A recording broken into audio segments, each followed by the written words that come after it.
ಅಂದರೆ ಮನೋಭಾವ ಮತ್ತು ಸ್ಕಿಲ್ ಕೌಶಲ್ಯ ಏನು ಬೇಕು ಅನ್ನೋದು. ಸೊ ಅದು ಹೋಗೋಕ್ಕಿಂತ ಮೊದಲು ನಾನು ಪರಿಚಯ ಮಾಡಿಕೊಡ್ತೇನೆ. ನಾನು ಒಬ್ಬ ಪರಿಶಿಷ್ಟ ಜಾತಿಯಿಂದ ಬಂದವನು. ಯಾಕೆ ಹೇಳ್ಕೊತಾ ಇದ್ದೇನೆ ಅಂದರೆ, ಇಲ್ಲಿ ನಮ್ಮ ಜನ ಜೊತೆ ಹಂಚ್ಕೊಳ್ಳೋಕ್ಕೆ ನನಗೊಂದು ಅವಕಾಶ ಸಿಕ್ಕಿದ್ರಿಂದ ಹೆಮ್ಮೆ ನನಗೆ. ಸೊ ನಾನು ಕೂಡ ನಿಮ್ಮ ಥರ ಒಂದು 30 ವರ್ಷ ಹಿಂದೆ ಹಳ್ಳಿಯಿಂದ ಓದಿ ಸಿಟಿಗೆ ಬಂದು ಸರ್ಕಾರಿ ನೌಕರಿಯಲ್ಲಿ ಕೆಲಸ ಮಾಡ್ತಾ ಇದ್ದೆ. ಸರ್ಕಾರಿ ನೌಕರಿ ಬಿಟ್ಟು ಪ್ರೈವೇಟ್ ನೌಕರಿ ಸೇರಿ ನಂತರ ಪ್ರೈವೇಟ್ ನೌಕರಿಯಿಂದ ಒಂದು 15 ದೇಶ ಸುತ್ತಲಿಕ್ಕೆ ಒಂದು ಅವಕಾಶ ಸಿಕ್ತು. ನಂತರ ನಾನು ಸ್ವಂತ ಉದ್ಯಮಿಯಾದೆ.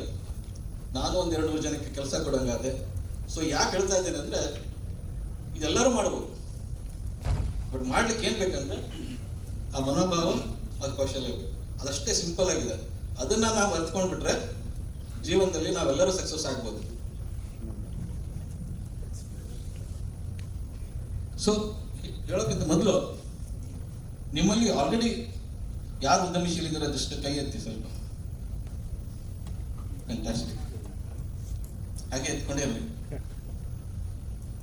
ನಿಮ್ಮಲ್ಲಿ ಯಾರು ಒಂದು ಘಟನೆ ನೆನಪು ಮಾಡ್ಕೊಳ್ಳಿ.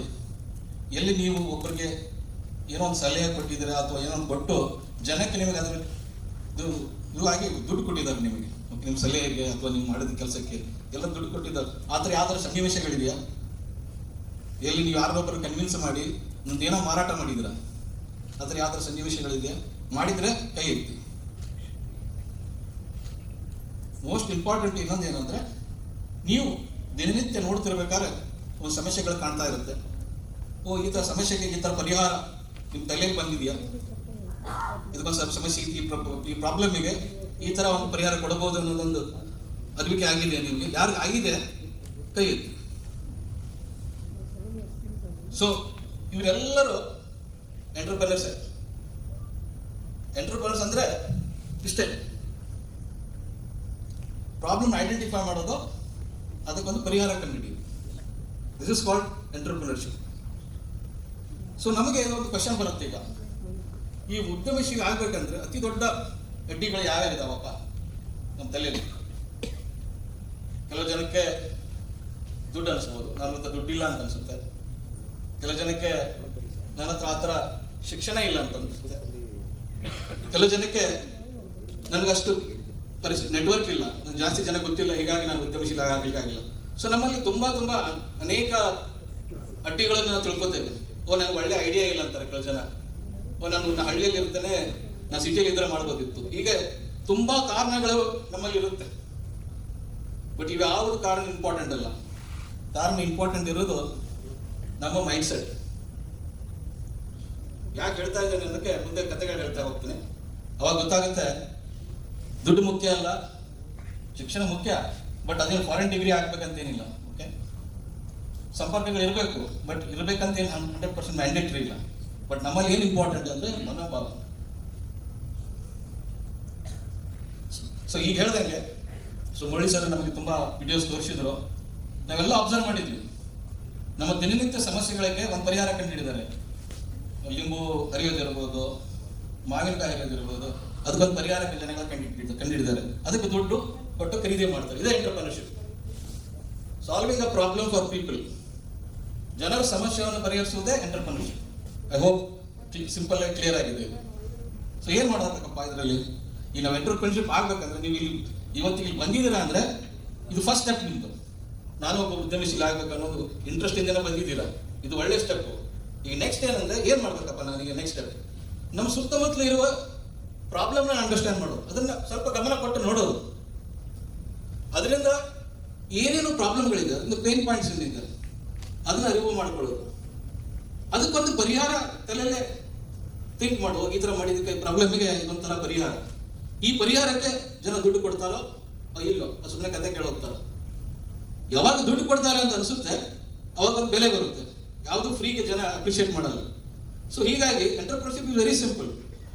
See a problem, understand its pain, provide a solution, see whether customers pay for it. ಇಷ್ಟೇ ಇದು ಎಂಟರ್ಪ್ರಿನರ್ಶಿಪ್.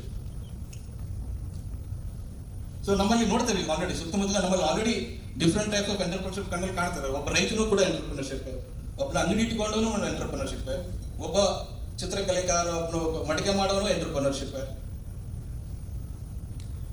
ಸೊ ಮನೆ ಲುಕ್ ಅಟ್ ಎಂಟರ್ಪ್ರಿನರ್ಶಿಪ್ ಅಂದಾಗ ತುಂಬಾ ವಿಷಯಗಳು ಬರುತ್ತೆ. ಮೈಂಡ್ ಸೆಟ್ ಅಂದಾಗ ಒಂದು ಓನರ್ಶಿಪ್, ಅವನಂತ ಒಡೆತನ ಇರಬೇಕು, ಮುಂದಾಳತ್ವ ಇರಬೇಕು, ನಾನು ಮುಂದೆ ಹೋಗಿ ಮಾಡುವಂತ ಛಲ ಇರಬೇಕು, ಕುತೂಹಲ ಇರಬೇಕು, ಕ್ಯೂರಿಯಾಸಿಟಿ ವೆರಿ ಇಂಪಾರ್ಟೆಂಟ್. ಯಾಕೆ ಆಗ್ತಾ ಇದೆ, ಎದು ಸಂಬಂಧ ಆಗ್ತಾ ಇದೆ ಅನ್ನೋದು ಕ್ವಶನ್ ಮಾಡ್ಬೇಕು ನಮ್ಮಷ್ಟರಲ್ಲೇ. ಸ್ಥಿತಿ ಸಾಕು. ಆಮೇಲೆ ಹೊಂದಾಣಿಕೆ ಅಂದ್ರೆ ಅಡಾಪ್ಟಬಿಲಿಟಿ ವೆರಿ ಇಂಪಾರ್ಟೆಂಟ್. ಅಂದ್ರೆ ಹೊಂದ್ಕೊಳ್ಳೋದು, ಸಂದರ್ಭ ತಕ್ಕಂಗೆ ಹೊಂದ್ಕೊಳ್ಳುವಂತ ಮೈಂಡ್ ಸೆಟ್ ಇರಬೇಕು. ಓಕೆ, ನಂದೇ ದಾರಿ ಅಂತಲ್ಲ, ಯಾವಾಗ ಹೆಂಗೆ ಚೇಂಜ್ ಆಗ್ತಾ ಇರುತ್ತೆ ಅದು ಹೊಂದ್ಕೊಳ್ಳೋಂಗಿರ್ಬೇಕು. ಕಲಿಯುವ ಮನೋಭಾವನೆ, ಹೊಸದಾಗಿ ಕಲೀಲಿಕ್ಕೆ ಯಾವಾಗೂ ತೆರೆದಿಟ್ಟ ಮನಸ್ಸಿರ್ಬೇಕು. ಹೊಸ ವಿಷಯ ನಾನು ಯಾವತ್ತೂ ಕಲಿತೀನಪ್ಪ, ನಾನು ಅವಾಗ ಕಲ್ತಿದ್ದೀನಿ, ನಾನು ಶಾಲೆಯಲ್ಲಿ ಕಲ್ತಿದ್ದೀನಿ, ನಾನು ಕಾಲೇಜಲ್ಲಿ ಕಲ್ತಿದ್ದೀನಿ ಅಲ್ಲ. ಯಾರ ಹತ್ರನೂ ಕಲಿಬಹುದು, ದೊಡ್ಡವರಿಂದನೂ ಕಲಿಬಹುದು, ಚಿಕ್ಕವರಿಂದನೂ ಕಲಿಬಹುದು. ಆ ಕಲಿಯುವ ಮನೋಭಾವನೆ ಇದೆಯಲ್ಲ ಅದು ವೆರಿ ಇಂಪಾರ್ಟೆಂಟ್ ಉದ್ಯಮಶೀಲಿ ಆಗ್ಬೇಕಂದ್ರೆ. ದೀರ್ಘಕಾಲ ಚಿಂತನೆ, ಇದೇ ತರ ಸ್ಕಿಲ್ ಸೆಟ್ ಅಂದ್ರೆ ಇದನ್ನ ನಾವು ಟ್ರೈನ್ ಮಾಡಿ ಕಲ್ಕೊಳ್ಳೋದು. ಪ್ರಾಬ್ಲಮ್ ಐಡೆಂಟಿಫೈ ಹೆಂಗ್ ಮಾಡೋದಪ್ಪ, ವಿಷಯಗಳ ಪ್ರಾಬ್ಲಮ್ ಅಂತ ಹೆಂಗೆ ಐಡೆಂಟಿಫೈ ಮಾಡೋದು, ಅದು ಪರಿಹಾರ ಹೆಂಗೆ ಸೂಚಿಸೋದು, ಅದನ್ನ ಹೆಂಗೆ ಮಾರಾಟ ಮಾಡೋದು, ತುಂಬಾ ಅನೇಕ. I not go through the complete list. ಇದು ಹೋಗ್ಬೇಕಂದ್ರೆ ಪ್ರತಿ ಒಂದು ವಿಷಯಕ್ಕೂ ಒಂದು ಅರ್ಧ ದಿನದ ಒಂದು ಟಾಪಿಕ್ ಅದು. So what will do is, ಈಗ ಸಮಯ ಅಭಾವದಿಂದ ವಿಲ್ ಓನ್ಲಿ ಟು 2 ಪಾಯಿಂಟ್ಸ್ ತಗೊಳ್ಳೋಣ. ಒಂದು ಮೈಂಡ್ ಸೆಟ್ ಅಲ್ಲಿ ಪ್ರಾಬ್ಲಮ್ ಪಾಯಿಂಟ್ ತಗೊಳ್ಳೋಣ, ಒಂದು ಸ್ಕಿಲ್ ಸೆಟ್ ಅಲ್ಲಿ. ಮೈಂಡ್ ಸೆಟ್ ಅಲ್ಲಿ ಇಂಗ್ಲಿಷ್ ಅಲ್ಲಿ ರೆಸಿಲಿಯನ್ಸ್ ಅಂತಾರೆ, ಅಂದ್ರೆ ಸ್ಥಿತಿಸ್ಥಾಪಕ, ಅಂದ್ರೆ ಒಬ್ರು ಸೋತು ಮತ್ತೆ ಹುಟ್ಟಿ ಬರೋದು, ಗೆದ್ದು ಬರೋದು, ಆ ಮೈಂಡ್ ಸೆಟ್ ಇರ್ಬೇಕು. ಈಗ ಯಾಕಂದ್ರೆ ವೆರಿ ಇಂಪಾರ್ಟೆಂಟ್ ಎಂಟರ್ಪ್ರಿನರ್ಶಿಪ್ ಅಲ್ಲಿ ಸೋಲು ಕಷ್ಟಗಳು ಕಾಮನ್. ಅದ್ರಲ್ಲಿ ಮೊದಲೇ ಹೇಳ್ಬಿಡ್ತಾರೆ, ಅದ್ರಲ್ಲಿ ಏನು ಸಂಕೋಚನೆ ಇಲ್ಲ. ಎಲ್ಲರೂ ನಾವೇನು ಸ್ಟಾರ್ಟ್ ಮಾಡಕ್ ಹೋಗಿರ್ತೇವೆ ಎಲ್ಲಾನು ಸಕ್ಸಸ್ ಆಗುತ್ತೆ ಅಂತ ಹೇಳಿ ಗ್ಯಾರಂಟಿ ಇಲ್ಲ. ಓಕೆ, ನಮ್ಮ ಸ್ಟಾರ್ಟ್ಅಪ್ ವರ್ಲ್ಡ್ ಅಲ್ಲಿ ಹೇಳ್ತೇವೆ ನಾವು 1% ಅಷ್ಟು ಸಕ್ಸಸ್ ಆಗೋದು ಅಂತ ಹೇಳಿ. ಅಂದ್ರೆ 100 ಕಂಪನಿಯಲ್ಲಿ ಯಾವ್ದೋ ಒಂದು ಕಂಪನಿ ಸಕ್ಸಸ್ ಆಗುತ್ತೆ ಹಂಗಂತ ಹೇಳಿ ಹೆದರ್ಸ್ತಾನೂ ಇಲ್ಲ. ಓಕೆ, ಮಾಡಬೇಡಿ ಅಂತ ಅಲ್ಲ, ಮಾಡೋದನ್ನ ಸರಿಯಾಗಿ ಮಾಡಿ ಅಂತ ಹೇಳೋದು ಅಷ್ಟೇ ನಮ್ಮ ಉದ್ದೇಶ. ಓಕೆ, ಎಲ್ಲರೂ ಸಕ್ಸಸ್ ಆಗ್ಬೋದು ಇಲ್ಲಿವರೆಗೂ ನಿಮ್ಮ ಮಾಡೋದು ದಾರಿ ಕರೆಕ್ಟ್ ಆಗಿದ್ರೆ. So let's pick one of the example. So ಏನಾಗುತ್ತೆ, ಇದರಲ್ಲಿ ಜನ ಸೋಲ್ತಾರೆ, ಅದರಿಂದ ಕಲಿತಾರೆ, ಮತ್ತೆ ಹೇಳ್ತಾರೆ, ಮತ್ತೆ ಬಿಸ್ನೆಸ್ ಬಿಲ್ಡ್ ಮಾಡ್ತಾರೆ. ಇದು ಅನೇಕ ನಾವು ಕಥೆಗಳು ಕೇಳಿರ್ತೇವೆ, ಅನೇಕ ಸ್ಟೋರೀಸ್ ಅನ್ನ ಜನರಿಂದ ನೋಡಿರ್ತೇವೆ. ಓಕೆ, ನಮ್ಮ ಜೀವನದಲ್ಲಿ ಈ ತರ ಬಂದು ಹೋಗಿರುತ್ತೆ. ಸೊ ಒಂದು ಕಥೆ ಹೇಳ್ತೇನೆ ಇಲ್ಲಿ, ಒಂದು ಸಿಂಪಲ್ ಆಗಿ. ಐ ಥಿಂಕ್ ಒಬ್ಬನು ಒಳ್ಳೆ ಚಿತ್ರಗಾರ ಇರ್ತಾನೆ, ಒಳ್ಳೆ ಕಾರ್ಟೂನ್ ಬಿಡಿಸ್ತಾ ಇರ್ತಾನೆ. ಅವನು ಎಲ್ಲಿ ನೋಡಿ ಕಲಿತಾನೆ ಅಂದ್ರೆ ಪೇಪರ್ ಹಾಕ್ತಾ ಇರ್ತಾನೆ, ಬೆಳಗ್ಗೆ ಸಾಯಂಕಾಲ ಪೇಪರಲ್ಲಿ ನೋಡಿ ಕಲಿತಾನೆ ಅದು ಕಾರ್ಟೂನ್ ಮಾಡೋದನ್ನ. ಅವಾಗ ಹೋಗಿ ಪೇಪರ್ ಕಂಪ್ನಿಗೆ ಹೋಗಿ ಹೇಳ್ತಾನೆ, ನಾನು ಹೊಸ ಕಾರ್ಟೂನ್ ಮಾಡಿದ್ದೇನೆ, ನಂದು ಪೇಪರಲ್ಲಿ ಹಾಕಿ ಅಂತ ಹೇಳಿ. ಅವ್ರ ಪೇಪರ್ ಸಂಪಾದಕರು ನೋಡ್ಬಿಟ್ಟು ನಗ್ತಾರೆ, ಇದ್ರಲ್ಲಿ ಏನಂತ ಅದು ಇಂಟ್ರೆಸ್ಟಿಂಗ್ ಇಲ್ಲ, ನಿನಗೆ ಆ ಥರ ಮೈಂಡ್ ಇಲ್ಲ, ಇನ್ನು ಹೋಗು ಅಂತ ಹೇಳಿ ಕಳಿಸ್ಬಿಡ್ತಾರೆ. ಅವ್ನು ಮನೆಗೆ ಬರ್ತಾನೆ, ಬಟ್ ಅವ್ನು ಬಿಡಲ್ಲ, ಅದು ಮಾಡೋ ಕಲಾ ಇದೆ ಅನ್ನೋದು ಬಿಡಲ್ಲ. ಅವನೇನು ಮಾಡ್ತಾನೆ, ಊರಲ್ಲಿ ಒಂದು ಸ್ಟುಡಿಯೋ ಮಾಡ್ತಾನೆ, ಚಿಕ್ಕದಾಗಿ ಒಂದು ಸ್ಟುಡಿಯೋ ಮಾಡ್ಕೊಂಡ್ಬಿಟ್ಟು ಒಂದು ಕ್ಯಾಮ್ರಾ ತಗೊಂಡು ಚಿಕ್ಕದಾಗಿ ಕಾರ್ಟೂನ್ ಕ್ಯಾರೆಕ್ಟರ್ಸ್ ಒಂದು ರೀಲ್ ಮಾಡ್ತಾ ಇರ್ತಾನೆ. ಮಾಡಿ ಸ್ವಲ್ಪ ದಿನಗಟ್ಟಿಗೆ ಚೆನ್ನಾಗಿ ಹೋಗುತ್ತೆ, ಬಟ್ ಮತ್ತೆ ಕಂಪ್ನಿ ಫೇಲ್ ಆಗುತ್ತೆ, ಬ್ಯಾಂಕರ್ಟ್ ಆಗಿ ಹೋಗ್ಬಿಡುತ್ತೆ, ಮುಚ್ಕೊಂಡು ಹೋಗ್ಬಿಡುತ್ತೆ. ಸೊ ಇದು ಒಂದು ಕ್ಯಾಮ್ರಾ ಮಾರ್ಬಿಟ್ಟು ಒಂದು ಸಿಟಿಗೆ ಹೋಗೋಣ ಅಂತ ಹೇಳಿ ಆ ಕ್ಯಾಮ್ರಾ ಮಾಡಿ ದುಡ್ಡಲ್ಲಿ ಒಂದು ಟಿಕೆಟ್ ಒಂದೇ ಸೈಡ್ ಹೋಗೋದು, ವಾಪಸ್ ಬರೋಕ್ಕೆ ಮತ್ತೆ ಟಿಕೆಟ್ ಇಲ್ಲ, ಹೋಗೋದು ಒಂದೇ ದಾರಿ ಟಿಕೆಟ್ ತಗೊಂಡು ಶೇರ್ಗೆ ಹೋಗಿ ಅಲ್ಲಿ ಪ್ರೊಡಕ್ಷನ್ ಕಂಪ್ನಿಗಳಿರುತ್ತೆ, ಅಲ್ಲತ್ರ ಹೋಗಿ ರಿಕ್ವೆಸ್ಟ್ ಮಾಡಿಕೊಂಡು, ನಾನು ಈ ಥರ ಸ್ಮಾಲ್ ಚಿಕ್ಕ ರೀಲ್ ಮಾಡ್ತೇನೆ ಕಾರ್ಟೂನ್ ಮೇಲೆ, ನನಗೊಂದು ಕೆಲಸ ಕೊಡಿ ಅಂತ ಕೇಳ್ತಾನೆ. ಅವ್ರು ಆಯ್ತು ಅಂತ ಹೇಳಿ ಇಟ್ಕೋತಾರೆ. ಅದೇ ಆಫೀಸಲ್ಲಿ ಮಲಗೋದು, ಊಟ ಮಾಡಕ್ಕೆ ಸಿಟಿಯಲ್ಲಿ ಜಾಗ ಇರಲ್ಲ ಅವನಿಗೆ. ಸೊ ಇದೇ ಥರ ಕ್ರಮೇಣ ಆಗಿ ಅವನು ತನ್ನ ಜೀವನವನ್ನು ಸ್ಟಾರ್ಟ್ ಮಾಡ್ತಾನೆ. ತುಂಬ ದಿನ ಆದಮೇಲೆ ಒಂದು ರೀಲ್ ಮಾಡ್ತಾನೆ, ತುಂಬ ಹಿಟ್ ಆಗುತ್ತೆ. ಬಟ್ ಆದರೂ ಅವರು ಸಂಪಾದಕರು ಅದನ್ನ ಅಪ್ರಿಷಿಯೇಟ್ ಮಾಡಲ್ಲ. ಹೊರಗಡೆ ಬರ್ತಾನೆ, ತಂದೆ ಆದ ಒಂದು ಸಣ್ಣ ಸಾಲಾಗಿಲ್ಲ ಮಾಡಿ ಒಂದು ಸಣ್ಣ ಕಂಪ್ನಿ ಮಾಡಿ ಶುರು ಮಾಡ್ತಾನೆ. ಕೊನೆಗೆ ಅದು ಎಷ್ಟು ಅಂದ್ರೆ ಎಷ್ಟು ಹೇಳ್ಬೇಕಂದ್ರೆ 20 ಬಿಲಿಯನ್ ಅಂದ್ರೆ ಸ್ವಲ್ಪ 20 ಬಿಲಿಯನ್ 2000 crores ಅಂದ್ರೆ 2,000 ಕೋಟಿ ಬಿಸ್ನೆಸ್ ಮಾಡ್ತಾನೆ ಬರೀ ಒಂದು ಕಾರ್ಟೂನ್ ಇಂದ. ಅವನ ಹೆಸರು ವಾಲ್ಟ್ ಡಿಸ್ನಿ. ಅವ್ರು ಮಾಡಿದ್ದು ಕಾರ್ಟೂನು ಮಿಕ್ಕಿ ಮೌಸ್. ನೀವು ನೋಡಿರ್ತೀರ ಟಿವಿಗಳಲ್ಲಿ ಮಿಕ್ಕಿ ಮೌಸ್ ಅಂತ ಬರುತ್ತೆ, ನೋಡಿದ್ರೆ ಎಷ್ಟು ಜನ ನೋಡಿದ್ರೆ ಮಿಕ್ಕಿ ಮೌಸ್? ಎಲ್ಲರೂ ನೋಡಿರ್ತೀರ. ಓಕೆ, ಚಿಕ್ಕವರಿಂದ ಎಲ್ಲ ನೋಡಿರ್ತೀರ. ನೋಡಿ ಅವನ ಕತೆ, ಒಬ್ಬನು ಸೋತಿ ಒಂದು ಬಿಲ್ಡಿಂಗ್ ಕಂಪ್ನಿ ಸೆಟಪ್ ಮಾಡಿ ಎಷ್ಟು 2,000 ಕೋಟಿ ಅನ್ಇಮ್ಯಾಜಿನಬಲ್. ಅಂದ್ರೆ ಪಟ್ಟು ಬಿಡಬಾರದು, ಇಟ್ಕೊಳ್ಬೇಕು, ಅದನ್ನ ಮಾಡೋ ಪ್ರಯತ್ನ. ಸೊ ನಾವು ಹೊರಗಡೆ ಜನರ ಕತೆ ಕೇಳಿದ್ರೆ ನಮ್ಮ ಜನನ ಕತೆ ಕೇಳೋದು. ಕಲ್ಪನಾ ಸರೋಜ್ ಅಂತ ಹೇಳ್ಬಿಟ್ಟು ಇವಳು ಮಹಾರಾಷ್ಟ್ರದವಳು, ದಲಿತ ಹೆಣ್ಮಗಳು. ಇವಳು ಚಿಕ್ಕ ವಯಸ್ಸಲ್ಲೇ ಮದುವೆ ಆಗ್ಬಿಡ್ತಾರೆ. ನಮ್ಮಲ್ಲಿ ಗೊತ್ತಲ್ಲ, ಊರಲ್ಲಿ ಹಳ್ಳಿಲಿ ಬೇಗ ಮದುವೆ ಮಾಡಿಬಿಡ್ತಾರೆ. 12 ವರ್ಷದಲ್ಲೇ ಮದುವೆ ಆಗ್ಬಿಡುತ್ತೆ ಪಾಪ ಅವಳದು. 12 ವರ್ಷಕ್ಕೆ ಗಂಡನ ಮನೆಗೆ ಕಳಿಸ್ಬಿಡ್ತಾರೆ. ಇವಳು ಚಿಕ್ಕ ಮಗು 12 ವರ್ಷಕ್ಕೆ ಗಂಡನ ಮನೆಗೆ ಹೋಗ್ಲಿ ಎಷ್ಟು ಕಷ್ಟ ಅನುಭವಿಸ್ತಾಳೆ. ಅವಾಗ ಅವ್ರ ತಂದೆ ಬೇಸರ ಆಗಿ 16 ವರ್ಷಕ್ಕೆ ಅವಳನ್ನು ವಾಪಸ್ ಊರಿಗೆ ಕರ್ಕೊಂಡ್ಬರ್ತಾರೆ. ಆ ತ್ರಾಸನ್ನು ಮಗಳ ನೋಡ್ಲಾರ್ದೆ. ಬಟ್ ನಮ್ಮ ಸಮಾಜ ಆಗಿದೆ, ಒಬ್ಳು ಮದುವೆ ಆದವ್ರು ವಾಪಸ್ ಮತ್ತೆ ಊರಿಗೆ ಬಂದ್ರೆ ಯಾವ ತರ ನೋಡ್ತಾರೆ ಅನ್ನೋದು ಎಲ್ಲರೂ ಗೊತ್ತಿದೆ. ಅದು ಒಬ್ಳು ದಲಿತ ಮಹಿಳೆಯನ್ನು ಬಂದ್ರೆ ಇನ್ನೂ ಯಾವ ತರ ನೋಡ್ತಾರೆ ಅನ್ನೋ ಎಷ್ಟು ಕೆಟ್ಟದಾಗಿ ನೋಡ್ತಾರೆ ಜನ. ಅವಳನ್ನ ತುಚ್ಚಾಗಿ ಮಾತಾಡೋದು, ತುಚ್ಚಾಗಿ ಕಾಣೋದು ಮಾಡಿ ಒಂದಿನ ಏನ್ ಮಾಡ್ತಾಳೆ, ವಿಷ ತಗೋತಾಳೆ. ಬೇಡಪ್ಪ ನನಗೆ ಜೀವನ ಆಗಿದೆ ಅಂತೇಳಿ ವಿಷ ತಗೊಂಡು ಸೈಲಿಗೆ ಹೋಗ್ತಾಳೆ. ತಂದೆ ಆಗಿದ್ದಾಗ ಅವ್ರು ಕರ್ಕೊಂಡು ಹೋಗಿದ್ದೆ ಹಾಸ್ಪಿಟ್ಲ್ ಆಗಿಬಿಟ್ಟು ಅದಕ್ಕೆ ಮಾಡ್ತಾರೆ. ಆಯ್ತಮ್ಮ ನಿಮ್ಗೆ ಇಲ್ಲಿರೋದು ಬೇಡ, ಮುಂಬೈ ಕರ್ಕೊಂಡು ಹೋಗೋಣ ಅಂತೇಳಿ ಮುಂಬೈ ಕರ್ಕೊಂಡು ಹೋಗ್ತಾರೆ. ಒಂದು ಗಾರ್ಮೆಂಟ್ ಫ್ಯಾಕ್ಟ್ರಿ ಕೆಲಸ ಕೊಡಿಸ್ತಾರೆ. ದಿನಕ್ಕೆ 2 ರೂಪಾಯಿ ಅವಳು ಪಗಾರ ಇರುತ್ತೆ. ಒಂದು 4-5 ವರ್ಷ ಕೆಲಸ ಮಾಡಿ ಅಲ್ಲಿ ಸ್ವಲ್ಪ ಸಾಲ ಮಾಡಿ 1-2 ಮಷೀನ್ ತಗೊಂಡು ತಾನೇ ಟೈಲರಿಂಗ್ ಬೇರೆಯವ್ರಿಗೆ ಹಂಚ್ತಾಳೆ ನನ್ನ ಜನಗಳಿಗೆ. ಅದರಿಂದ ಆಗಿದ ಆದಾಯದಿಂದ ಒಂದು ಫರ್ನಿಚರ್ಸ್ ಮಾಡಕ್ಕೆ ಶುರು ಮಾಡ್ತಾಳೆ, ರಿಯಲ್ ಎಸ್ಟೇಟ್ ಮಾಡಕ್ಕೆ ಶುರು ಮಾಡ್ತಾಳೆ. ಫೈನಲಿ 2 ರೂಪಾಯಿ ತಗೊಳ್ಳೋ ಅವಳು 2,000 ಕೋಟಿ ಬಿಸ್ನೆಸ್ಗಳು ಇದ್ದಾಳೆ. ಅವಳು ಪದ್ಮಶ್ರೀ ಅವಾರ್ಡ್ ಕೊಟ್ಟಿದ್ದಾರೆ. ನಮ್ಮವಳೆ ಹೆಮ್ಮೆ ಪಡ್ಬೇಕು ನಾವು. ಸೊ ಈ ತರ ಯಾವ್ದು ಆಗಲ್ಲ ಅಂತಂತಿಲ್ಲ. ನಮ್ಮಲ್ಲಿ ಮನಸ್ಥಿತಿ ಇಂಪಾರ್ಟೆಂಟ್, ಮೈಂಡ್ ಸೆಟ್. ನಾವು ಮಾಡ್ತೇವೆ ಅನ್ನೋ ಛಲ ಇಂಪಾರ್ಟೆಂಟ್ ಇರೋದು, ಅದಕ್ಕೆ ಕತೆ ಇಂಪಾರ್ಟೆಂಟ್. ಸೊ ಇನ್ನೊಂದು ಹೇಳ್ತೇನೆ ನಿಮ್ಗೆ, ಅಶೋಕ್ ಕಾಂಡೆ ಅಂತ ಹೇಳ್ಬಿಟ್ಟು ಇವರು ಮಹಾರಾಷ್ಟ್ರೇನೆ. ಇವ್ರೊಂದು ಕತೆ ಕೇಳಿ. ಇವ್ರ ತಂದೆ ಚಪ್ಪಲಿಗಾರ, ಗಿಡದೊಳಗೆ ಚಪ್ಪಲಿ ವ್ಯಾಪಾರ ಮಾಡ್ತಾ ಇರ್ತಾರೆ. ತಾಯಿ ಹೊಲಗದ್ದೆಯಲ್ಲಿ ಕೆಲಸ ಮಾಡ್ತಾ ಇರ್ತಾರೆ. ಚಿಕ್ಕ ಬಡತನ ಮನೆ ಇವರು ದಲಿತ ಕುಟುಂಬದಿಂದ ಬಂದವನು. ಒಂದಿನ ಏನಾಗುತ್ತೆ, ತಾಯಿ ಹಿಟ್ಟು ಕೊಟ್ಟಿರ್ತಾಳೆ ಮನೆಗೆ ತೊಗೊಂಡೋಗು ಅಂತ ಹೇಳಿ.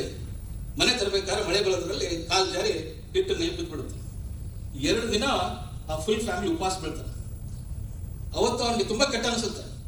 ನಾನು ಒಂದು ಮಿಸ್ಟೇಕಿಂದ ನನ್ನ ಇಡೀ ಅನ್ನ ತಂದೆ ತಾಯಿ ತಮ್ಮಂದ್ರೆ ಎಲ್ಲರೂ ಉಪವಾಸ ಇರೋ ಪರಿಸ್ಥಿತಿ ಬಂದಲ್ಲಪ್ಪ, ಇಷ್ಟು ಕಷ್ಟದ ಜೀವನ ಇನ್ನು ಮುಂದೆ ಬರಬಾರದು ಅನ್ನೋಕ್ಕೋಸ್ಕರ ಛಲ ಇಟ್ಟುಕೊಂಡು ಓದಿ ಒಳ್ಳೆ ಬಿಸ್ನೆಸ್ ಮಾಡಿ ಇವತ್ತು ಮುಂಬೈಯಲ್ಲಿ ಒಂದೊಂದು ಬಿಸ್ನೆಸ್ ಇದೆ.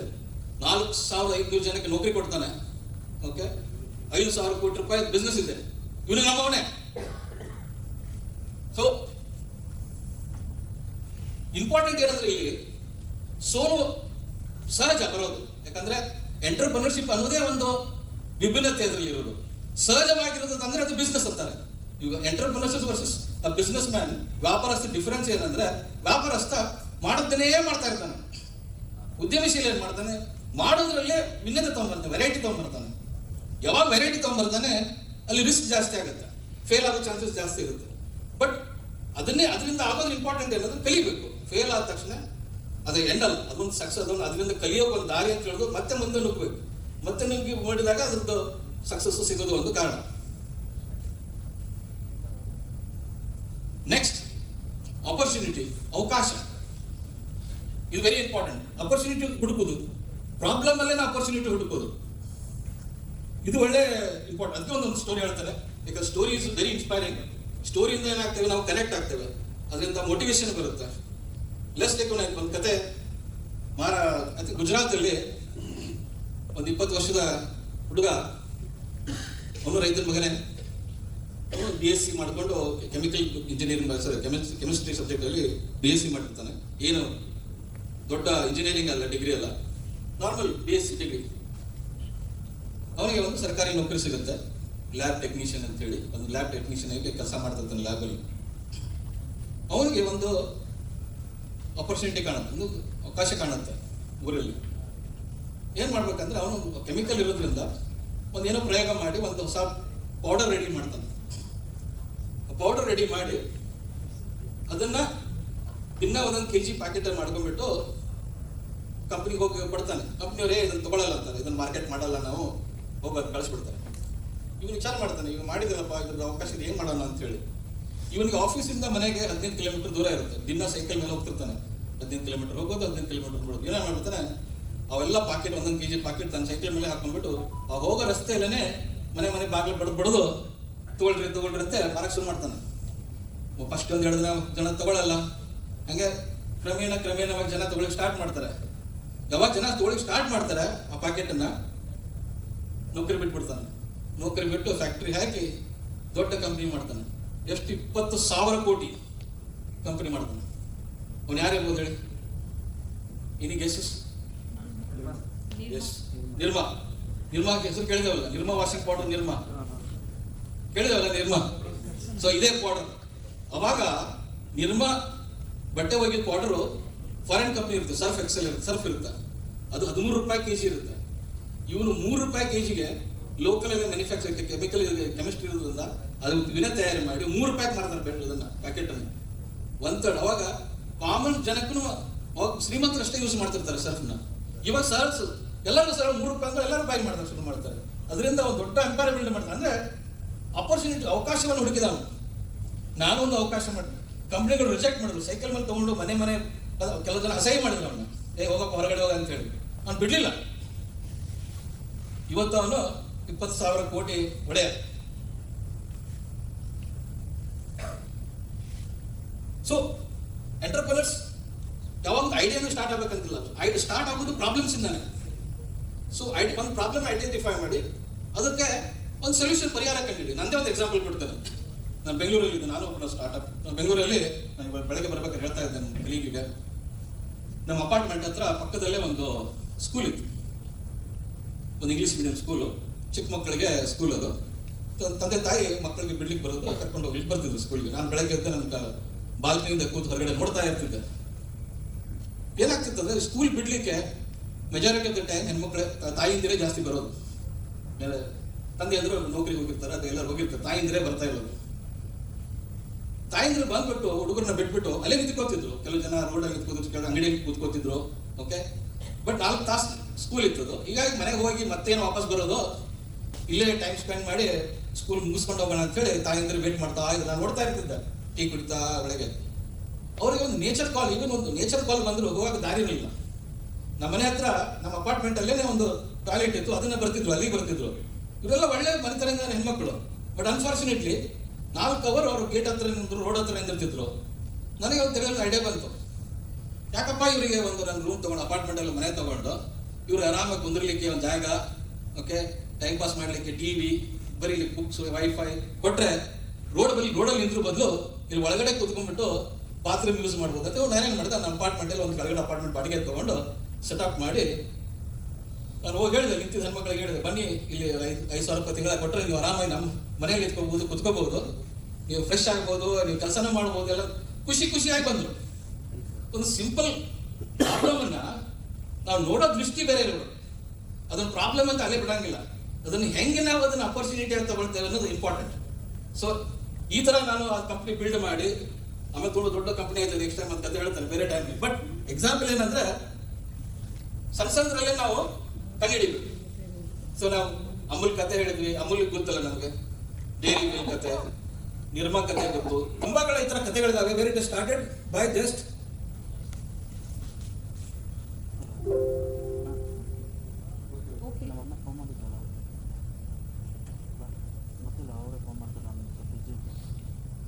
So coming back. ಇದರಲ್ಲಿ ಸ್ಟೆಪ್ಸ್ ಇಷ್ಟೇ ಸಿಂಪಲ್ ಆಗಿರೋದು. ಪ್ರಾಬ್ಲಮ್ ಅನ್ನ ಅಬ್ಸರ್ವ್ ಮಾಡಿ, ಗಮನಿಸಿ, ಅದನ್ನ ಕ್ಲಿಯರ್ ಆಗಿ ಡಿಫೈನ್ ಮಾಡಿ, ಅಂದ್ರೆ ಅದನ್ನ ಸರಿಯಾಗಿ ಬರ್ಕೊಳ್ಳಿ, ಅದನ್ನ ಆಗೋ ಪ್ರಾಬ್ಲಮ್ ಅನ್ನ, ಅದರಿಂದ ಆಗೋ ಪರಿಣಾಮಗಳನ್ನು ಅರ್ಥಕೊಳ್ಳಿ. ಅದನ್ನ ಹೇಳ್ತಾ ಇದ್ದೀನಿ. ಮತ್ತೆ ವಾಪಸ್ ಅದಕ್ಕೆ ಪರಿಹಾರವನ್ನು ಹುಡುಕಿ ಅದರಿಂದ ಬಿಸ್ನೆಸ್ ಬಿಲ್ಡ್ ಮಾಡಿ. ಚಿಕ್ಕದಿಂದನೇ ಸ್ಟಾರ್ಟ್ ಮಾಡಿ. ನಾನು ದೊಡ್ಡದಾಗಿ ಹೋಗಿ ಸ್ಟಾರ್ಟ್ ಮಾಡಲಿಲ್ಲ. ಚಿಕ್ಕದಾಗಿ ಒಂದು ಬಾಡಿಗೆ ತಗೊಂಡು ಮನೆ ಅಲ್ಲೇ ಅವ್ರನ್ನ 30 ಜನಕ್ಕೆ ಹಾಕ್ಬಿಟ್ಟು 30,000 ರಿಂದ 5,000 ಅಂದ್ರೆ ಲೆಕ್ಕ 1.5 ಲಕ್ಷ ರೂಪಾಯಿ ಬೆಳಗ್ಗೆ ಒಂದು ಬ್ಯಾಚು, ಸೆಕೆಂಡ್. ಸೊ ನಾನು ತಿಂಗಳಿಗೆ 3 ಲಕ್ಷ ರೂಪಾಯಿ ಅಲ್ಲೇ ಗಳಿಸ್ತಿದ್ದೆ. ಏನು ಮಾಡ್ತಾ ಇರಲಿಲ್ಲ, ಸುಮ್ಮನೆ ಬಾಡಿಗೆ ಒಂದು ರೂಮ್ ಕೊಟ್ಟಿದ್ದೆ ಅಷ್ಟೇ ಅವರಿಗೆ, ಈ ತರ. ಸೊ ನಾವು ಪ್ರಾಬ್ಲಮ್ ಅನ್ನ ಹುಡುಕ್ತಾ ಹೋಗಿಲ್ಲ, ಎಲ್ಲಿದಾವೆ ಈ ಪ್ರಾಬ್ಲಮ್. ನಾನು ಎಂಟರ್ಪ್ರನರ್ ಆಗ್ತೀನಿ, ಲೆಟ್ಸ್ ಹುಡುಕೋಣ ಪ್ರಾಬ್ಲಮ್ ಎಲ್ಲಿದ್ದಾವಂತಲ್ಲ. ನಮ್ಮ ಸುತ್ತಮುತ್ತಲೇ ಪ್ರಾಬ್ಲಮ್ ಇದೆ. ನಮ್ಮ ಊರಲ್ಲೇ ಇದ್ದಾವೆ, ನಮ್ಮ ಗಲ್ಲಿಯಲ್ಲಿ ಇದ್ದಾವೆ, ಓಕೆ, ನಮ್ಮ ಹಳ್ಳಿಯಲ್ಲೇ ಇದ್ದಾವೆ. ಅಲ್ಲೇನೆ ಐಡೆಂಟಿಫೈ ಮಾಡೋದು, ಅದನ್ನೇ ಸಾಲ್ವ್ ಮಾಡೋದು ಪ್ರಾಬ್ಲಮ್. ಹೇಳಿದ್ರಲ್ಲ ಸರ್, ನಿಮ್ಮ ಊರಲ್ಲೇ ರೈತನೇ ಕಂಡು ಹಿಡಿದ್ರು. ಈಗ ಎಷ್ಟೋ ಸ್ಟೋರೀಸ್ ಅದಾವೆ. ನಾವು ಹೊರಗಡೆ ಹೋಗಿ ಹುಡ್ಕೋದಂತ ಅವಶ್ಯಕತೆ ಇಲ್ಲ. ಅಗ್ರಿಕಲ್ಚರಲ್ಲಿ ಆಗ್ಬೋದು. ಈಗ ನಾನೇ ನಂತೆ ಕತೆ ಹೇಳ್ಬೋದು. ಒಂದು ಎಕ್ಸಾಂಪಲ್, ಈಗ ನಾನು ಸರ್ ಹೇಳಿದಾಗ, ನನ್ನ ತೋಟ ಇದೆ.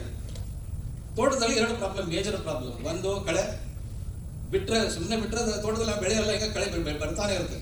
ಅದಕ್ಕೆ ಜನನ್ನ ಲೇಬರ್ನ ಹಚ್ಚಿ ಸಾಕಾಗಬೇಕಂದ್ರೆ ತೆಗೆಸೋದು ಮತ್ತೆ 3 ತಿಂಗಳು ಮತ್ತೆ ಬೆಳೆಯುತ್ತೆ. ಅದನ್ನ ಯಾವ ತರ ಕೆಮಿಕಲ್ ಜನ ಹೇಳ್ತಾರೆ, ಕೆಮಿಕಲ್ ಹಾಕಿ ಕೊಲ್ಲೋದು, ಅದರಿಂದ ಭೂಮಿ ಹಾಳಾಗುತ್ತೆ. ಅದನ್ನು ಮಾಡಂಗಿಲ್ಲ, ಇದು ಕಳೆನೂ ಬಿಡಂಗಿಲ್ಲ. ಬಟ್ ಕಾಮನ್ ಪ್ರಾಬ್ಲಮ್ ರೈತರಿಗೆ ಆವಾಗ ಎಲ್ಲ ಸರಳವಾದ ಪ್ರಾಬ್ಲಮ್. ಅದಕ್ಕೊಂದು ಪರಿಹಾರ ಕಂಡುಹಿಡಿಯಬೇಕು. ಅಥವಾ ಈಗ ತೆಂಗಿನಕಾಯಿ ತೋಟ ಇದೆ ನಮ್ಮಲ್ಲಿ, ಒಂದು 1000 ತೆಂಗಿನಕಾಯಿ ಗಿಡಗಳಿದೆ ನನ್ನ ತೋಟದಲ್ಲಿ. ತೆಂಗಿನಕಾಯಿಗಳಾಗತ್ತೆ. ಅದಕ್ಕೆ ಮೊದಲು ಇಳಿಸೋರು ಬರ್ತಿದ್ರು, ಇವಾಗ ಇಳಿಸೋರ ತುಂಬ ತೆಂಗಿನಕಾಯಿ ತುಂಬಾ ಕಮ್ಮಿ ಆಗ್ಬಿಟ್ಟಿದ್ದಾರೆ ಜನ. ಇವಾಗ ಒಬ್ರು ಹೇಳ್ಬಿಟ್ರೆ ಊರಲ್ಲಿ ಅದು 1 ತಿಂಗಳಿಗೋ 2 ತಿಂಗಳಿಗೋ 3 ತಿಂಗಳಿಗೋ ಸಿಗ್ತಾರೆ ತೆಂಗಿನಕಾಯಿ ಹರಿಯೋರು. ಬಟ್ ಅಲ್ಲಿವರೆಗೂ ಅದು ಮೇಲೆ ಒಣಗಿ ಬೀಳ್ತಾನೆ ಹೋಗುತ್ತೆ. ಈ ನಂತರ ಪ್ರಾಬ್ಲಮ್ ಎಷ್ಟೋ ಜನ ತೋಟಗಳಿದೆ, ಎಷ್ಟೋ ಜನ ತೋಟಗಳು ತೆಂಗಿನಕಾಯಿ ಇರುತ್ತೆ. ಇವಾಗ ಬಂದಿದ್ದಾವೆ ಮೇಲೆ ಹತ್ತಿ, ಬಟ್ ಅದು ಮನುಷ್ಯ ಇನ್ವಾಲ್ವ್ ಇದ್ದಾನೆ, ಅದರಲ್ಲಿ ರಿಸ್ಕ್ ಇನ್ವಾಲ್ವ್ ಇದೆ, ಬೀಳ್ಬೋದು, ಏನಾರು ಆಗ್ಬೋದು. ಬಟ್ ಹೆಂಗಪ್ಪ ದೋಟಿಗಳು ಬಂದಿದೆ, ದೋಟಿ ಇಲ್ಲಿಂದಾನೆ ಹಾಕಿದ್ರೆ ಅಳಗಾಡುತ್ತೆ. ಏನ್ ಪ್ರಾಬ್ಲಮ್ ಇದ್ರೆ, ಏನ್ ಟೆಕ್ನಾಲಜಿ ತಗೊಂಡ್ಬಂದ್ರೆ ನಾವು ಸಾಲ್ವ್ ಮಾಡಿದ್ರೆ ಜನ ರೆಡಿ ಇದ್ದಾರೆ. ನಾನೇ ಬೈ ಮಾಡ್ಲಿಕ್ಕೆ ರೆಡಿ ಇದ್ದಾರೆ ಆ ಪ್ರಾಡಕ್ಟ್ ಅನ್ನು. ಬಟ್ ಅದು ಮಾಡೋ ಕೂತು ಮಾಡಿ ಅದನ್ನ ಎಕ್ಸ್ಪೆರಿಮೆಂಟ್ ಮಾಡಿ ಬಿಲ್ಡ್ ಮಾಡೋದಿದೆಯಲ್ಲ, ಇದೇ ಇನೋವೇಷನ್, ಇದೇನೆ ಎಂಟರ್ಪ್ರಿನರ್ಶಿಪ್ ಅನ್ನೋದು. ಸೊ ಅಗ್ರಿಕಲ್ಚರಲ್ಲಿ ತುಂಬಾ ಇದಾವೆ ಈ ತರ ವಿಷಯಗಳನ್ನು ನಾವು ಸಾಲ್ವ್ ಮಾಡ್ಲಿಕ್ಕೆ. ಇನ್ನೂ ಇಂಪಾರ್ಟೆಂಟ್ ಏನಂದ್ರೆ, ಈ ನಮ್ಮೂರಲ್ಲಿ, ನಾನು ಹಳ್ಳಿಯಿಂದ ಬರೋದು, ನಮ್ಮೂರಲ್ಲಿ ಯಾವಾಗ ವಾರಕ್ಕೊಂದು ಸಂತೆ ಆಗೋದು. ನಿಮ್ಮೂರಲ್ಲಿ ಆಗತ್ತೆ ಇಲ್ಲಿ ಗೊತ್ತಿಲ್ಲ, ವಾರಕ್ಕೊಮ್ಮೆ ಸಂತೆ ಆಗುತ್ತೆ. ಸಂತೆಗೆ ಸುತ್ತಮುತ್ತ ಹಳ್ಳಿ ಜನ ಬರ್ತಾರೆ ಸಂತೆಗೆ ತಮ್ಮ ಮಾರ್ಲಿಕ್ಕೆ. ಕೆಲವು ಜನ ತರಕಾರಿ ಮಾರ್ತಾರೆ, ಕೆಲವು ಜನ ಕಾಳು ಕಡ್ಲಿ ಮಾರ್ತಾರೆ, ಕೆಲವು ಜನ ಕೋಳಿ ಕುರಿ ಎಲ್ಲಾನು ಮಾರ್ತಾರೆ ಸಂತೆ ದಿನ. ಬಟ್ ಎಷ್ಟೋ ಐಟಮ್ಸ್ನ ಸಂತೆ ತೊಂಬರಕ್ಕಾಗಲ್ಲ. ಈಗ ಯಾರೋ ಒಬ್ಬನ ಹತ್ರ ಸೆಗಣೆ ಇರುತ್ತೆ, ಅವ್ನು ಸೆಗಣೆ ಮಾರಿ ಅವ್ನಿಗೇನೋ ಅರ್ಜೆಂಟ್ ಕೆಲಸ ಇರುತ್ತೆ, ಅವ್ನು ಸೆಗಣೆ ತೊಂಬರಕ್ಕಾಗಲ್ಲ ಸಂತೆಗೆ, ಆಗಲ್ಲ. ಬಟ್ ಅವ್ನು ಹೆಂಗೆ ಅದನ್ನು ಮಾರಬೇಕು? Beautiful problem. ಈಗ ನಂದೇ ತೋಟದಲ್ಲಿ ನಾನು ಊರಲ್ಲಿ ನಾನು ಹೇಳಿದ್ರೆ ಸರ್, ನನಗೆ ಗೊಬ್ಬರಕ್ಕೆ ತೋಟಕ್ಕೆ ಸರ್ ಗೊಬ್ಬರ ಬೇಕಂದ್ರೆ ಅವ್ನು ಹೋಗುದು ನಮ್ಮ ಊರಲ್ಲಿ ಅಷ್ಟೇ, ಒಂದೆಷ್ಟು 1000 ಮನೆ ಇದೆ ಅಷ್ಟಕ್ಕೆ ಗೊತ್ತಾಗುತ್ತೆ, 1000 ಮನೆ. ಬಟ್ ಸುತ್ತಮುತ್ತಲು 18 ಹಳ್ಳಿಗಳಿದೆ. 18 ಹಳ್ಳಿ ಇಟ್ಟು 1000 ಜನ, ಎಷ್ಟು ಜನ ಹತ್ರ ಸೆಗಣೆ ಇರ್ಬೋದು. ಬಟ್ ಯಾರಿಗೂ ಅದು ಇನ್ಫಾರ್ಮೇಶನ್ ಕೊಡ್ತಾ ಇಲ್ಲ, ನನಗೆ ಬೇಕಾಗಿರೋ ಸೆಗಣೆ ಇನ್ಫಾರ್ಮೇಶನ್. ನೀವು ಅದನ್ನ ಟೆಕ್ನಾಲಜಿ ಕಂಡುಹಿಡೀರಿ, ಅದಕ್ಕೊಂದು ಪರಿಹಾರ ಕಂಡುಹಿಡೀರಿ. ದುಡ್ಡು ಕೊಡೋರು ತುಂಬಾ ಜನ ಬರ್ತಾರೆ. ಯಾವ ಸಮಯಕ್ಕೆ ಸಮಯದ ನೀವು ಒಂದು ಪರಿಹಾರ ಕೊಟ್ರೆ ಬಂದು ಆಪರ್ಚುನಿಟಿ ಸಿಗುತ್ತೆ. ಸೊ ಇವಾಗಿನ ಹೇಳಿದಾಗ ಇವಾಗಿನ ಮಧ್ಯಾಹ್ನಕ್ಕಿಂತ ಇವಾಗಿನ ಪರಿಸ್ಥಿತಿ ತುಂಬಾ ಚೆನ್ನಾಗಿದೆ. ಸರ್ ಹೇಳ್ದಂಗೆ ಇವು ಒಳ್ಳೆ ಸ್ಕೀಮ್ಸ್ ಇದಾವೆ SC ನಾವು ಮುಂದೆ ಹೋದ್ರೆ 25% ನಾವು ಹಾಕಿದ್ರೆ 75% ಅವ್ರು ಹಾಕ್ತಾರೆ. ಮತ್ತೆ ಓನ್ಲಿ ನಮ್ಗೆ ಇರೋ ಗ್ಯಾಪ್ ಮೈಂಡ್ ಸೆಟ್ ಅಷ್ಟೇ. ಓಕೆ, ಇವಾಗ AI ಇದೆ, ಓಕೆ, ಇಂಟರ್ನೆಟ್ ಇದೆ, ಮೊಬೈಲ್ಸ್ ಇದ್ದಾವೆ ಮಾರ್ಕೆಟ್ ಮಾಡಲಿಕ್ಕೆ. ಓಕೆ, UPI ಪೇಮೆಂಟ್ಸ್ ಇದೆ, ಕಸ್ಟಮರ್ಗೆ ನೀವು ಮಾಡಿದ್ರೆ ಇಮಿಡಿಯೇಟ್ ಎಲ್ಲೋ ಕೂತ್ಕೊಂಡು ಎಲ್ಲಿಂದ ಪೇ ಮಾಡ್ಬೋದು, ಹೋಗಿ ದುಡ್ಡು ಇಸ್ಕೊಂಡ್ ಬರ್ಬೇಕಂತೇನಿಲ್ಲ. ಸೊ ವಾತಾವರಣ ಉದ್ಯಮಶೀಲಿ ಆಗ್ಲಿಕ್ಕೆ ಸುತ್ತಮುತ್ತಲು ವಾತಾವರಣ ಇದೆಲ್ಲ ತುಂಬಾ ಅನುಕೂಲತೆ ಆಗಿದೆ ಈಗ. ಸೊ ಈಗ ಏನಿದೆ ನಮ್ಮಲ್ಲಿ ಮೈಂಡ್ ಸೆಟ್ ಅದೇ, ಮತ್ತೆ ವಾಪಸ್ ಅಲ್ಲಿಗೆ ಬರ್ತೇನೆ. ನಾವು ಅಲ್ಲಿ ರೆಡಿ ಇದೆಯಲ್ಲ, ನಾವು ಅದು ಜಂಪ್ ಮಾಡಕ್ಕೆ ರೆಡಿ ಇದೆ, ಅಥವಾ ನಮ್ಮಷ್ಟಕ್ಕೆ ನಾವೇ ಸಮಾಧಾನ ಆಗಿರ್ತೀವೋ, ಅಥವಾ ಆಸೆ ಮಾಡಿ ಆಸೆ, ಅಥವಾ ಅತಿ ಆಸೆ ಅಂತ ಅನ್ನಲ್ಲ, ಒಂದು ಮುಂದೆ ಬರ್ಬೇಕು ಅನ್ನೋದು ಆಸೆ ಜನರಲ್ಲಿ ಇರಬೇಕು. ಅದು ನಮ್ಮಂತೆಯಲ್ಲಿ ಜಾಸ್ತಿ ಇರಬೇಕು. ಇಲ್ಲಾಂದ್ರೆ ನಮಗೆ ಸಬ್ಸಿಡಿಯಲ್ಲೇ ಅಷ್ಟೇ ಜೀವನ ಆಗುತ್ತೆ. ಸೊ ಉದ್ಯಮಶೀಲ ಆಗ್ಬೇಕು ಅನ್ನೋದು ನಮ್ಮೆಲ್ಲರ ಆಸೆ. Thank you very much.